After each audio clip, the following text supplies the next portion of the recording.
نبی پاک صلی اللہ علیہ وسلم دنیا میں لوگوں کو عزتیں دینے کے لیے تشریف لائے۔ قرآن مجید نے کہا کہ اے محبوب اپنے غلاموں سے یہ فرما دو کہ قل ان کنتم تحبون اللہ، ان سے فرماؤ اگر یہ اللہ سے محبت کرنا چاہتے ہیں فاتبعونی، تو آپ کی پیروی کریں۔ پتہ ہے شان کیا ملے گی؟ یحببکم اللہ، اللہ ان سے محبت فرمائے گا۔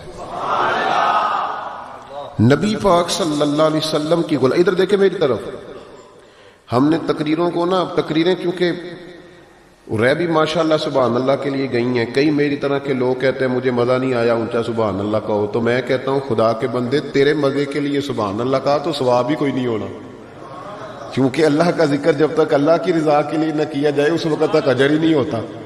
تو تجھے نہ بھی مزہ آئے تو پھر بھی سبحان اللہ تب بھی کہنا جب اللہ کی رضا کے لیے ہو، اس لیے کہ عبادت الہی میں غیر کا تصور تو ثواب ضائع کرتا ہے، لیکن موج ہے نا۔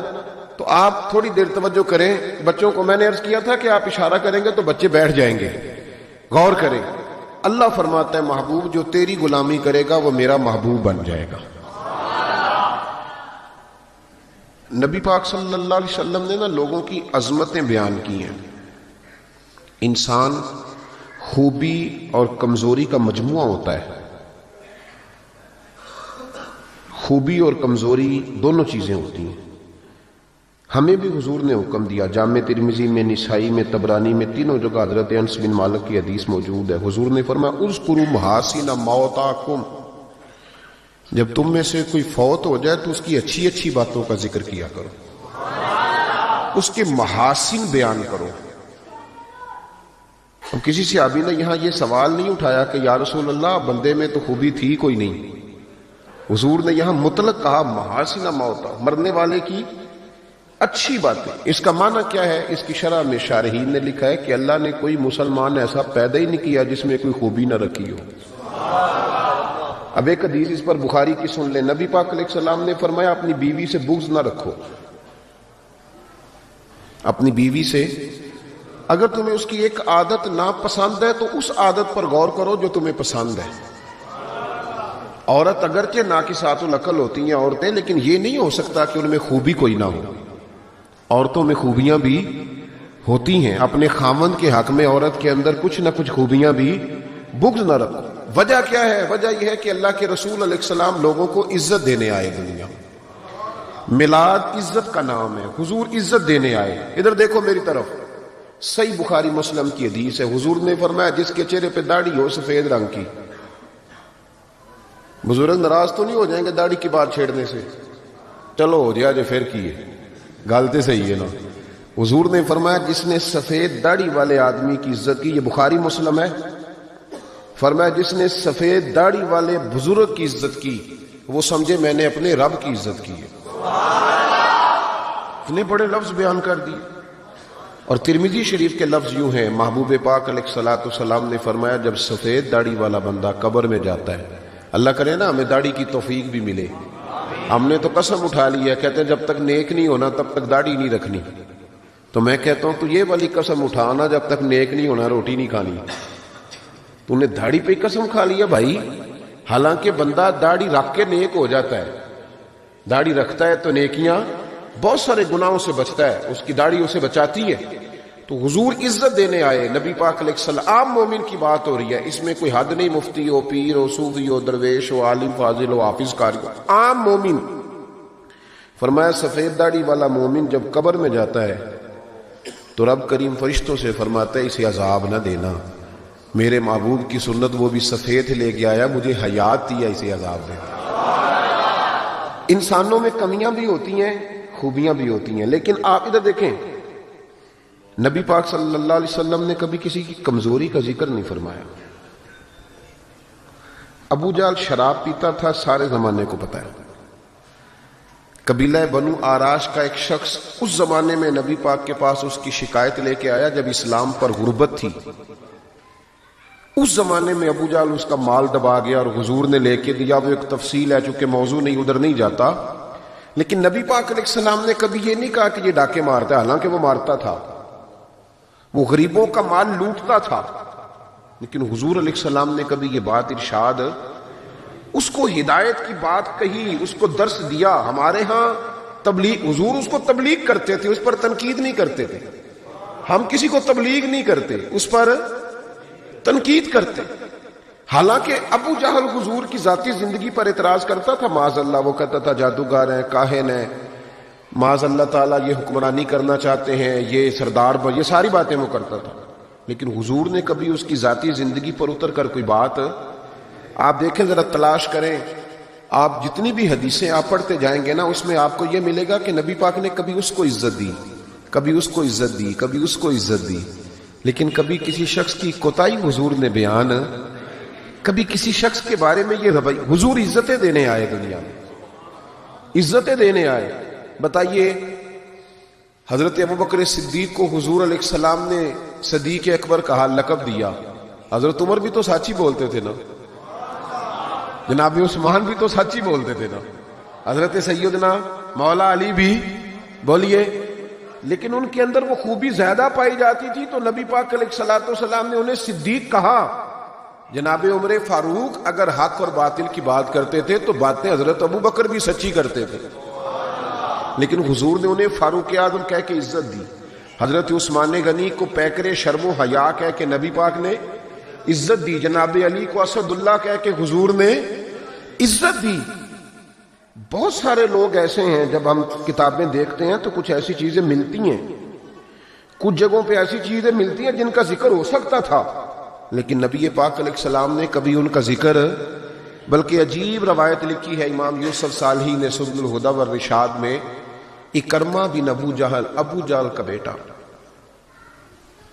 یہاں تو اللہ تعالیٰ خیر فرمائے، دادی کا ظلم نہیں لوگ بھولتے، پردادی کا. بیبیاں کہتی ہیں تہاڈی دادی جو کرتی تھی کدی تہانوں دساں نا. بھائی وہ تو اب چلی گئی بیچاری، اب تو کوئی فائدہ نہیں بتانے کا، بات ختم ہو گئی. ہم بھولنے کو تیار، بلکہ ہم یہ کرتے ہیں کہ پنچایت میں کبھی کسی چودھری کے پریشر پہ آ کے صلح کر لیتے ہیں، پر معافی نہیں دیتے.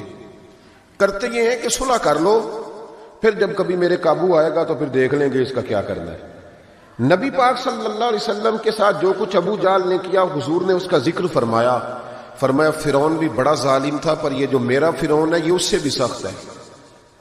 فرعون سے سخت کہا ابو جہل کو. لیکن جب اکرمہ بن ابو جہل نے کہا نا میں کلمہ پڑھنا چاہتا ہوں، ناراض نہ ہونا، ہم عزت نہیں دے پا رہے. جو 99 خوبیاں ہیں لوگوں کی وہ چھپ جاتی ہیں، پر ایک خامی ساری دنیا دیکھتی ہے. یہ ہمارے اندر کی وہ کمزوری ہے جس نے ہمارے علماء اور مشائخ اور بزرگوں تک کو معاشرے کے اندر بدنام کر دیا ہے. ہم نے وہ ایک خامی تو دیکھی، پر اس شخص کی ساری زندگی کی خوبیاں چھوڑ دی. تیری نظر ایک خامی پہ گئی ہے، اس کا مطلب ہے تیرا اس مکھی سے تعلق ہے جو صرف گند پہ بیٹھتی ہے، پھول اسے نظر ہی نہیں آتا. ہماری ہر محفل میں جب کوتاہیاں ڈسکس ہوں گی تو پھر دنیا میں اچھا کون بچے گا؟ رسول کریم عزت دینے آئے. سنو اور یاد رکھو، اکرمہ بن ابو جہل کے بیٹے کلمہ پڑھنے آ رہے. میرے کریم رسول حضرت ابو بکر صدیق فرماتے ہیں میں اس دن اتنا رویا کہ میری داڑھی آنسوں سے بھر گئی. نبی کریم فرمانے لگے بھائی مجھے خبر ملی ہے کہ اکرمہ کلمہ پڑھنے آ رہا ہے، آؤ ذرا سارے بیٹھو میری بات سنو، حضور حکم کریں. تو محبوب نے فرمایا کوئی اس کے سامنے اس کے باپ کو گالی نہ دے، کوئی اس کے باپ کو اس کے سامنے برا کہہ کے نہ پکارے. کوئی یہاں ایک اور بات بھی کرنی بڑی ضروری سمجھتا ہوں، جو پکا بے ایمان کافر تھا، بے ایمان، جب حضور نے منع کر دیا کہ اس کے بیٹے کو تکلیف ہوتی ہے، جس کا کفر نص قطعی سے ثابت ہے، ان الذین کفروا سواء علیہم انذرتهم ام لم تنذرهم لا یؤمنون. اس آیت کی تفسیر میں جہاں بھی آپ کھولیں گے پہلا نام ابو جہل کا ملے گا، جس پر نص آ گئی کہ اس کی قسمت میں کفر ہے. جب وہاں حضور نے فرمایا باپ کو کافر نہ کہنا، بیٹے کو تکلیف ہوگی، تو بتا جب تو حضرت عبداللہ اور سیدہ آمنہ کے بارے میں بات کرتا ہے تو حضور کے دل کو تکلیف نہیں ہوتی؟ شرم نہیں آتی لوگوں کو؟ حیا نہیں آتی؟ حضور کا دل دکھاتے. اور دیکھیں عبداللہ کا معنی اللہ کا بندہ ہے، اللہ. اور جو آمنہ نام ہے اس نام کا حسن تو دیکھیں، ہو درود تجھ پہ بھی آمنہ، اللہ، اور تیرے لال پر بھی سلام ہو. تو تھوڑا آپ بھی پہچانا کریں، جو تیری اماں کو برا کہے تو سلام نہیں لیتا، اور جو نبی پاک کی اماں کے بارے میں بات کہتا ہے تو کہتا ہے مولوی صاحب رال مل کے رہنا چاہیے. عجیب بات ہے نا تیری. اس بندے سے سلام لے لیں، اس سے گلا ملا لیں جس کے سینے میں نبی پاک کے والدین کے بارے میں بغض چھپا ہوا ہے، اس شخص سے سینہ ملائیں۔ تھوڑا سا سوچا کریں ہمارا کسی سے جائیداد کا کیا رٹا ہے۔ تو یاد رکھیں اکرمہ جب آ رہے تھے تو نبی کریم علیہ الصلوۃ والسلام نے فرمایا کوئی اسے اس کے باپ کو اس کے سامنے برا نہ کہے۔ حضرت ابوبکر صدیق کہتے ہیں پھر حضور نے فرمایا کوئی اس کے باپ کا کفر نہ گنوائے، کوئی اس کی زیادتیوں کا ذکر نہ کرے، کوئی اس کے بارے میں کوئی آیت نہ پڑھے، کوئی میرا قول نہ دہرائے۔ حضرت سیدنا ابوبکر صدیق فرماتے ہیں میں رونے لگا تو مجھ سے حضرت ابو دردہ کہنے لگے آپ کیوں رو رہے ہیں؟ تو میں نے کہا میں رو رہا ہوں محبوب کی رحمت للعالمین پہ کہ محبوب یہ کس کے استقبال کی تیاریاں کرا رہے ہو؟ انہوں نے ساری زندگی تکلیف دی، کن کے استقبال؟ خدا را ساری۔ اب یقین کریں آپ بیٹھ جائیں کسی مجلس میں، ناراض نہ ہونا، علماء اور نیک لوگوں کی بات نہیں کرتا، اپنی اور آپ کی کر رہا ہوں۔ ہم کسی محفل میں بیٹھ جائیں نا، ہم نے اب گناہوں کے نام بدل لیے ہیں۔ جھوٹ کا نام ہم نے بہانہ رکھا ہے، میں بہانہ کر چڑیا سے، حالانکہ سچی بات کیا ہے؟ جھوٹ بولا۔ اور یہ غیبت کا نام ہم نے بدل کے گپ شپ رکھا ہے، تھوڑی دیر گپ شپ کریں۔ وہ گپ شپ کیا ہے؟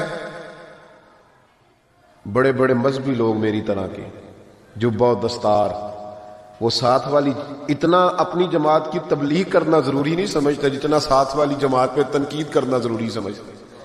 یوں لگ رہا جیسے مقابلہ چل رہا ہے مذہبی لوگوں کا آپس میں، ہر آنے والے کو اور ہر ملنے والے کو اور ہر جس آدمی کا نام ہے اس کی کوئی نہ کوئی کوتاہی تلاش کر کے رکھنا ہمارا وتیرہ بن گیا ہے۔ اس مزاج کو بدلنا پڑے گا، جب یہ مزاج بدلے گا تو معاشرے میں حسن پیدا ہوگا۔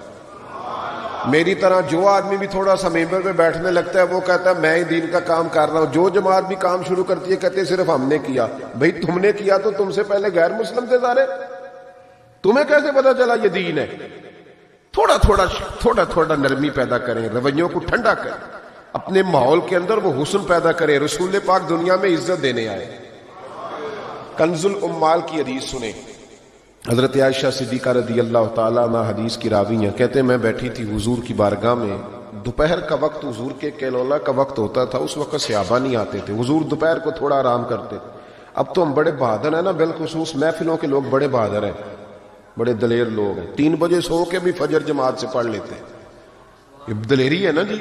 حالانکہ بڑا مشکل ہوتا ہے 1-2 بجے سو کے سویرے فجر کی نماز ہے، لیکن میں دلیر سمجھتا ہوں کہ جو بندہ 2 بجے سوئے پھر فجر پڑھ لے، یہ اس کی دلیری ہے۔ یا پھر شب زندہ دار ہوتے ہوں گے، ساری رات جاگتے ہوں گے، یہی ہو سکتا ہے۔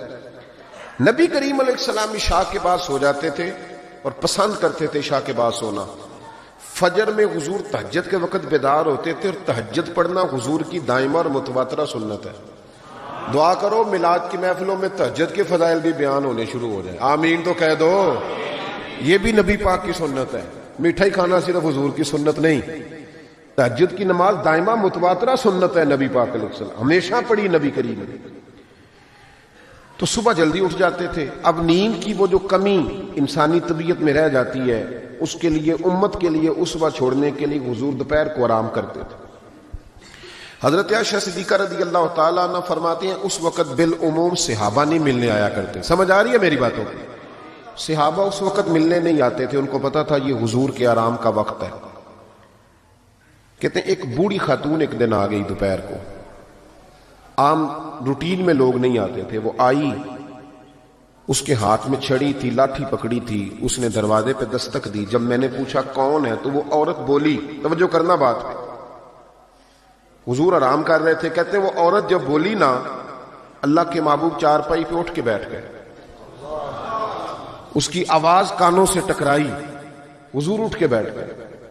دروازہ کھلا، وہ خاتون اندر آئی تو بڑی دنیا آتی تھی، پر جس انداز میں نبی پاک نے اس کا استقبال کیا ایسا کم ہوتا تھا۔ حضور کھڑے ہو گئے، پھر محبوب پاک نے بٹھایا، پھر حضور علیہ الصلوۃ والسلام کی میں آنکھوں کا حسن اور روشنی دیکھ کے اندازہ کر رہی تھی کہ اس کے آنے سے حضور بڑے ہی زیادہ خوش ہیں، نبی پاک بڑے خوش ہیں۔ اللہ کے محبوب نے کھجوریں دیں، سرکہ دیا، دیر تک حضور ان کی باتیں سنتے رہے۔ حضرت عائشہ صدیقہ کہتی ہے محب ہو کے محبوب نے، کنز الامال میں حدیث موجود ہے، محب ہو کے محبوب نے باتیں سنی، تسلی سے باتیں سنی، خوش ہو کے سنی۔ 2 قسم کے مہمان آتے ہیں نا، ایک مہمان فون کرتا ہے تو بندہ کہتا ہے میں کوئی نہیں گھر پھر کبھی آنا، اور ایک مہمان ایسا ہوتا ہے جسے بندہ کہتا ہے اتنی بھی جلدی کیا ہے، ذرا ٹھہر جائیے، تھوڑا رک جاؤ، چائے بن رہی ہے۔ کس میں ہوتی ہے مہمانوں کی؟ کچھ مہمانوں سے دل لگا ہوتا ہے، دل کرتا ہے بیٹھے رہے، ذرا تھوڑا اور بیٹھے، یار تو نہ جایا کر، تو بیٹھا رہا کر۔ ہوتے ہیں کچھ لوگ۔ دیر تک نبی کریم علیہ السلام نے بات سنی، اور کیا بات ہے، جناب عائشہ صدیقہ کہتی ہیں دل حضور کا لگا، میں نے دیکھا تو میں بڑی مطمئن تھی۔ اس خاتون نے کہا کہ اب میں نے جانا ہے۔ لگ رہا تھا کہ حضور چاہتے ہیں ابھی رکے، لیکن اس نے جب کہا نہ جانا ہے تو حضور نے فرمایا ٹھیک ہے۔ جب وہ جانے لگی تو حضور نے تحائف جمع کیے اور جناب بلال حبشی کو فرمایا ان کے ساتھ جاؤ اور چھوڑ کے آؤ۔ جناب عائشہ صدیقہ رضی اللہ تعالیٰ عنہ فرماتی ہیں پھر وہ دیکھیں حضور عزت کس طرح دیتے ہیں، کہتے ہیں وہ خاتون چلی گئیں، میرا خیال تھا کہ حضور اب مسجد جائیں گے، جب رات کو آئیں گے نا بعد از عشاء تو پھر پوچھوں گی حضور یہ کون تھی، لیکن محبوب تو گئے نہیں، لیٹ گئے۔ میں اٹھ کے قدموں میں بیٹھی تو حضور کی مقدس آنکھیں کھلی ہوئی۔ میں نے عرض کی حضور یہ کون خاتون تھی؟ اور میں نے آپ کو تھوڑا انفرادی دلچسپی لیتے دیکھا، حضور کون تھی؟ جب میں نے پوچھا تو حضور کی آنکھوں میں آنسو چمکنے لگے۔ حضور اٹھ کے بیٹھے اور فرمانے لگے عائشہ یہ میری پہلی زوجہ ختیجہ الکبریٰ کی سہیلی تھی، یہ ختیجہ کی سہیلی تھی۔ اور فرمایا جب ہم مکے میں رہتے تھے تو یہ آیا کرتی تھی، ختیجہ اس کا پرتک پاک استقبال کرتی تھی، اسے کھجوریں کھلاتی تھی، دودھ پلاتی تھی، پھر یہ باتیں سناتی تھی تو ختیجہ اس کی باتوں کا جواب دیتی تھی۔ فرمایا آج اس کی آواز کانوں سے ٹکرائی ہے تو ساری یادیں پھر سے تازہ ہو گئی ہیں۔ فرمایا میں نے اس کے ساتھ وہی سلوک کرنا چاہا ہے جو فاطمہ کی اماں کرتی تھی، میں نے وہی عزت دینی چاہیے جو وہ دیتی تھی۔ اور حدیث کا آخری جملہ اتنا شاندار ہے کہ اس جملے کو یاد کر لیں تو دستور بن گئے ہمارے لیے۔ محبوب نے فرمایا عائشہ حسن العہد من الایمان، تعلق اچھے طریقے سے نبھانا یہ بھی ایمان کا حصہ ہے۔ حسن العہد من الایمان، اچھے طریقے سے تعلقات نبھانا، وعدے نبھانا، عہد نبھانا یہ بھی ایمان کا حصہ ہے۔ بھائیو حضور نے عزت دی، نبی کریم نے وقار دیا، حضور ہر آنے والے کو عزت دیتے، احترام کرتے۔ ہمارے ہاں ایک بات چلتی ہے، میری طرح جو لوگ پیر کہلانے لگتے ہیں یا مولوی کہلانے، ان کے ایک بات چلتی ہے، کہتے ہیں میں کیسے جاؤں، میں تو کنواں ہوں تو پیاسے خود آئیں، میں خود جاؤں جا کے کسی کو۔ ہمارے ہاں بھی اشتہار چھپتے ہیں، دروازہ دستک دے کے کوئی دعوت نہیں دیتا کہ آج محفل ہے آ جانا، یہ رواج نہیں ہے ہمارا۔ حالانکہ اشتہار چھپانا تو بدعت ہے، چلو بدعت حسنہ کر لیں۔ یہ الگ بات ہے کہ اس والی بدعت پر مولوی کوئی نہیں بولے گا، چونکہ سب کے نام لکھے ہوتے ہیں نا، ان کے بھی لکھے ہوتے ہیں، لہذا اس بدعت کا ذکر نہیں کرتے۔ حالانکہ حضور کے زمانے میں اشتہار، صحیح بات کہہ رہا ہوں، اس کا نام نہیں لیں گے، چونکہ ان کا بھی موٹا کر کے لکھا ہوتا ہے نا اشتہار پہ نام، تو فائدہ ہے، اس کا ذکر نہیں کریں گے۔ اشتہار چھاپنا تو بدعت ہے، چلے بدعت حسنہ صحیح، دروازے پہ جا کے دین کا پیغام دینا یہ تو حضور کی سنت ہے، لیکن وہ شان میں کمی آتی ہے نا، وہ کیسے کو جائے؟ کہتے ہیں جی ہم جناب کنویں ہیں تو پیاسے خود آئیں، تو نبی پاک نے تو یہ فلسفہ نہیں بیان کیا، حضور تو طائف چلے گئے تھے، حضور تو تبوک چلے گئے تھے، نبی پاک سے بڑا کنواں بھی کوئی ہو سکتا ہے؟ اے ساقی تیری خیر تیرے میں کدے کی خیر، ایسی پلا کہ جس کا نشہ عمر بھر رہے، ایسا بھی کنواں کوئی ہو سکتا ہے؟ لیکن موج ہے نا ہماری، ہم ان باتوں میں اڑ گئے۔ اس کا نقصان یہ ہوا ہے کہ وہ جس کا شوق ہوتا ہے وہ تو آ جاتا ہے، لیکن سب کا شوق نہیں ہوتا، کچھ کا شوق بنانا بھی پڑتا ہے، اس کے دروازے پہ جانا بھی پڑتا ہے۔ تو نبی رحمت سید عالم صلی اللہ تعالی علیہ وآلہ وسلم لوگوں کو عزت دیتے، حضور وقار دیتے، آنے والے کا اکرام کرتے۔ حضرت ابوبکر صدیق رضی اللہ تعالیٰ عنہ فرماتے ہیں مجھے ایک بڑا دکھ تھا، میرے بچے بھی مسلمان تھے، پوتے بھی مسلمان تھے، نواسے بھی حضرت صدیق اکبر کے جناب عبداللہ ابن زبیر سے آبی ہوئے، نواسے تھے۔ فرماتے ہیں کہ میری ساری نسل مسلمان تھی، دل کرتا تھا میرے ابا جی بھی کلمہ پڑھ جائیں۔ ان کا نام تھا ابو قحافہ، وہ کلمہ نہیں پڑھتے تھے اور آنکھوں سے نابینا تھے، اور باپ ہی ہوتا ہے نا۔ جس دن حضرت ابوبکر صدیق رضی اللہ تعالیٰ عنہ ہجرت کے وقت آئے ہیں نا، تو کہتے ہیں گھر کے اندر ایک چھوٹا سا گڑھا بنایا ہوا تھا، ٹویا، اس میں اشرفیاں دینار رکھتے تھے اور اوپر میں کوئی موٹا کپڑا ڈال دیتا تھا۔ فرماتے ہیں جس دن میں نکلنے لگا تو میرے پاس بہت زیادہ پیسے تھے، میں نے سارے نکال لیے اور چھوٹے چھوٹے روڑے ڈال دیے۔ اوپر میں نے اس کی اسی طرح بوریا ڈال دیا اور جناب اسماء سے کہا کہ ابا جی نے پوچھا نا کہ ابو بکر سارے پیسے تو نہیں لے گیا؟ دادے پوتیوں کے بھی بڑے سگے ہوتے ہیں نا، پوتریاں بھی کچھ چھڑے آ کے سارے لے گیا، پوچھا نا سارے تو نہیں لے گیا؟ تو تم چپ رہنا، وہ خود اٹھ کے جائیں گے نا تو اوپر ہاتھ لگائیں گے تو ان کو احساس ہوگا پیسے ادھر ہی ہے. یہ حکمت ہے. اتنا وہ خیال کرتے تھے لیکن کلمہ نہیں پڑھتے تھے. تو ابو بکر صدیق کہتے میرا بڑا دل کرتا تھا وہ کلمہ پڑھے.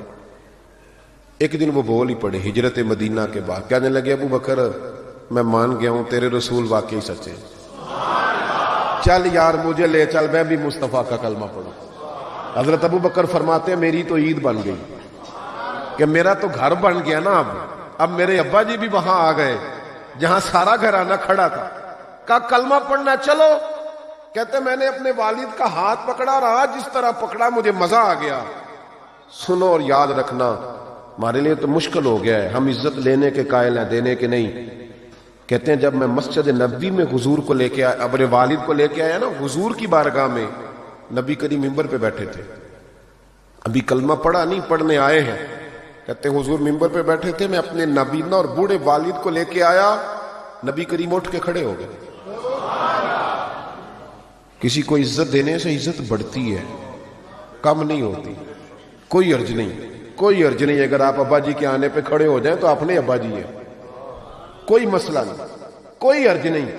اگر قاری صاحب جو مسجد کے امام ہے، چلو ہم سے تنخواہ ہی لیتے ہیں، پر قاری صاحب کو نہ دیکھو، اس ممبر کو دیکھو جس ممبر پر وہ بیٹھتے ہیں. کوئی مسئلہ نہیں بھائی، ٹھیک ہے تو چودھری صحیح، ہم تو قاری صاحب کو سوٹ بھی 27ویں کو دیتے. کیوں بھلا 27ویں تو دیندے ہو نا اتنے بھی، اس واسطے کہ کدے سواں کے پا نہ لین، کیونکہ 27ویں تو بعد درزی پھڑتا ہی کوئی نہیں.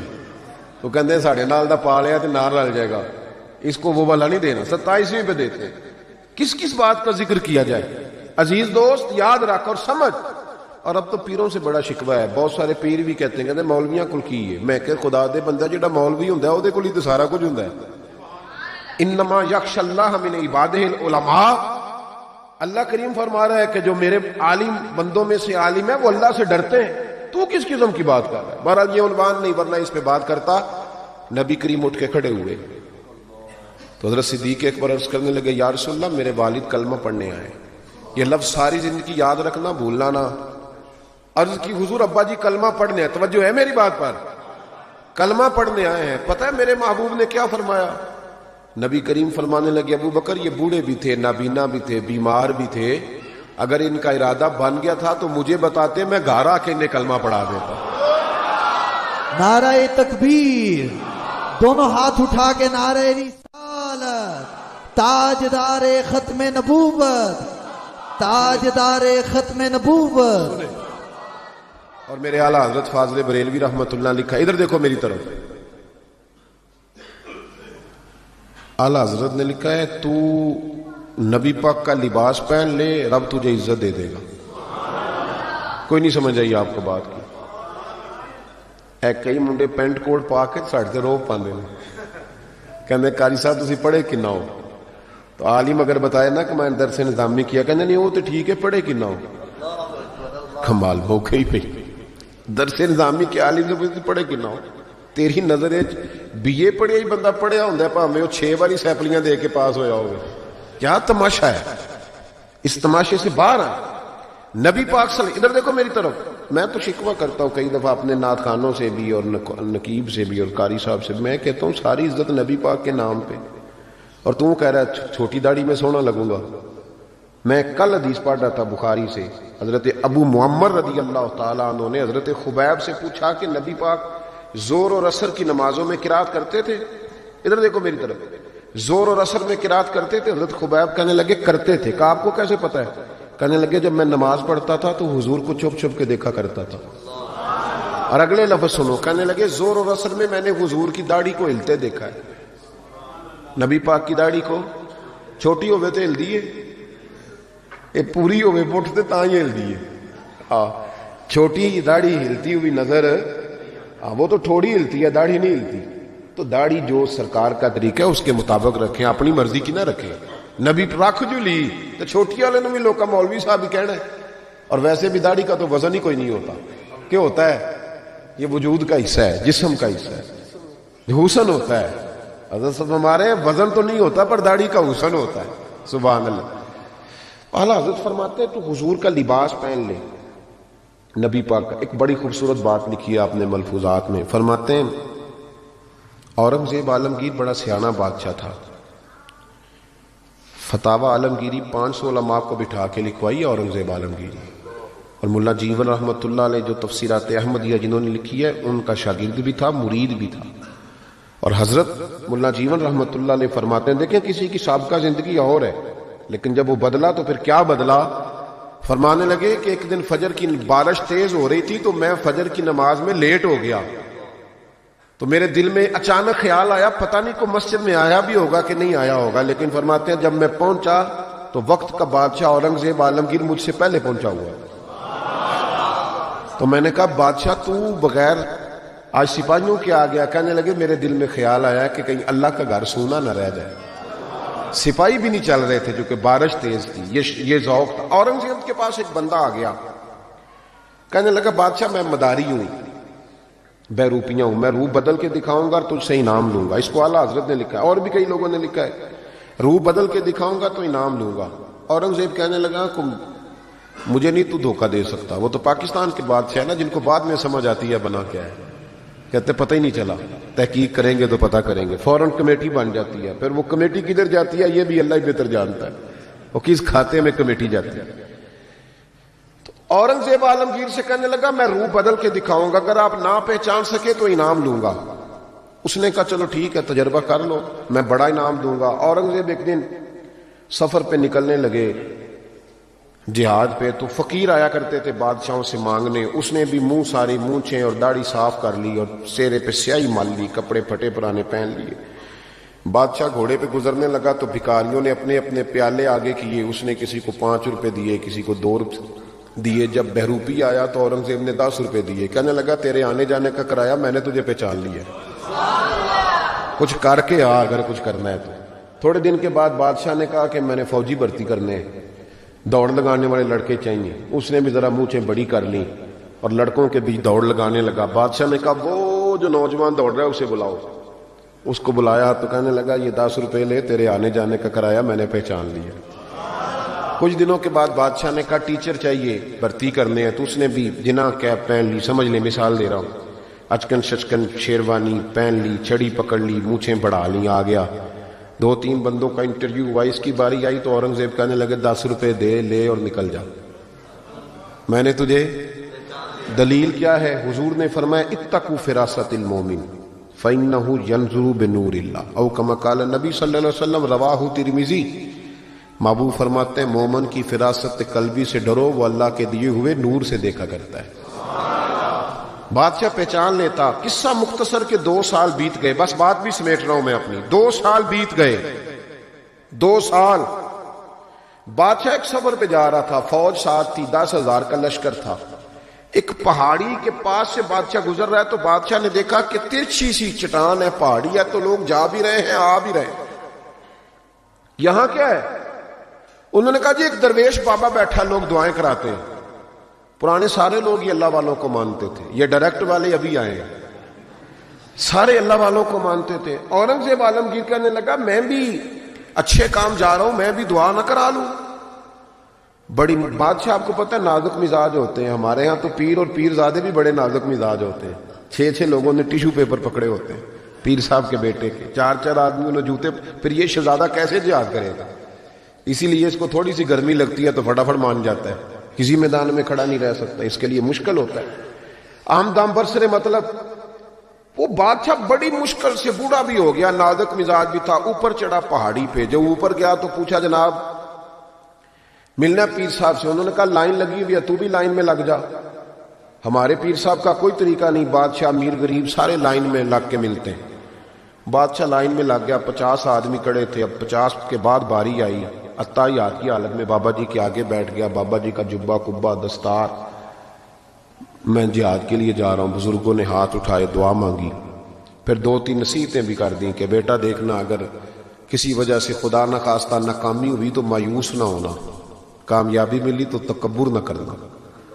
اور تھپکی دی. بادشاہ الٹے قدم جب غار سے نیچے اترا تو پلو جھاڑ کے کھڑا ہو گیا. کہنے لگا آج نہیں نہ پہچانا تو نے, لا میرا انعام, آج نہیں نہ پہچانا. بادشاہ کہنے لگا آج تو مروا دیا یار تو نے, کہاں میں چڑھا کہاں میں رکا, تھک گیا, گرمی کتنی ہے. بہرحال مزہ آیا, اورنگزیب کو دھوکہ دیا, مزہ تیرا پورا آیا. بتا تو کیا لے گا. ہیرے جب سب سے قیمتی ہوتے تھے نا وہ بادشاہ اپنے تاج میں لگوایا کرتے تھے. کہنے لگا وہ جو تیرے تاج میں ہیرے لگے ہیں نا وہ چاہیے. بادشاہ نے کہا یار تو نے اورنگزیب کو دھوکہ دیا, بات بہت بڑی ہے, وہی مل جائیں گے. اس نے تاج اتار کے بیروپیے کے قدموں میں رکھا اور کہنے لگا یہ تو نے مانگا ہے نا, میں جہاد سے واپس آتا ہوں تو دوبارہ آنا, اپنی مرضی سے بھی تجھے دوں گا, تو نے حد کر دی. جب اس نے دیا اور بادشاہ نے رخ پھیرا تو بیروپیے نے آواز دی. کہنے لگا بات سن یار. بادشاہ نے چہرہ بدلا تو کہنے لگا اپنا تاج لے جا, ضرورت نہیں. اس نے کہا تجھے کیا ہوا. کہنے لگا نہیں ضرورت, لے جا.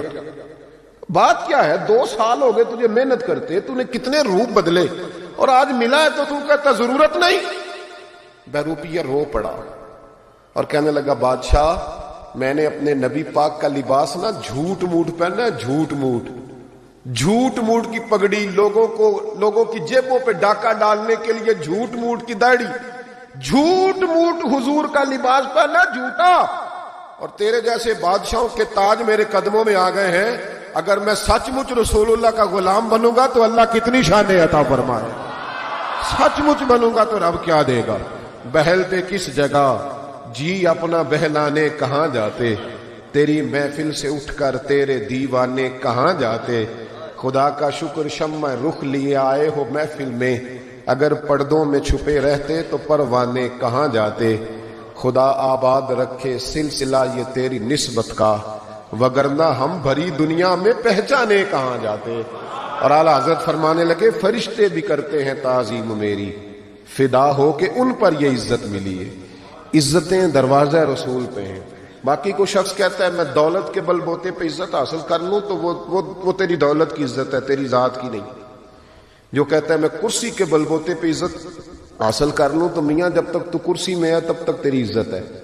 جو شخص کہتا ہے میں کسی کے 7 لاکھ کی عزت حاصل کر لوں تو اس کی ذاتی نہیں. ایک عزت ذاتی ہے, وہ کون سی جو رب رسول عطا کرتے ہیں.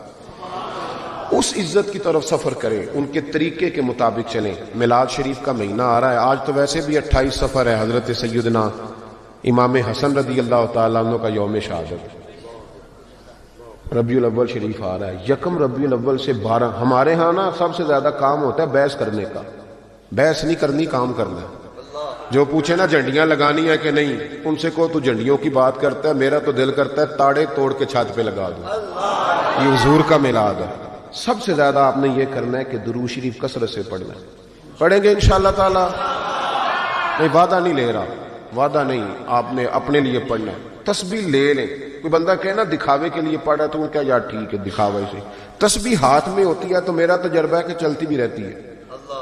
آپ ہاتھ میں رکھیں تو انشاءاللہ چلے گی بھی. تو کوئی کہے نا وہ بڑا بابا تسبیح کو ٹھیک ہے یار کوئی بات نہیں, مجھے پڑھنے دو. ایک تو آپ نے یہ کام کرنا ہے. دوسرے نمبر پہ میلاد شریف کا جب لنگر پکانا ہے نا تو جو 50,000 چودھری دے اس کی صدارت نہیں رکھانی محفل میلاد پہ. جو محلے کے غریب لوگ ہیں انہیں فرنٹ سیٹ پہ بٹھانا ہے. ہماری محفل میلاد میں بھی جس کے ہاتھ میں نوٹوں کی دتھی ہوتی ہے اس کا سارا کچھ ہوتا ہے. غریب میلاد کی محفل میں بھی پیچھے بیٹھتے ہیں. جن کے کپڑے میلے ہیں انہیں آگے بٹھاؤ تاکہ پتہ چلے کہ نبی پاک ان لوگوں کو عزت دینے تشریف لائے.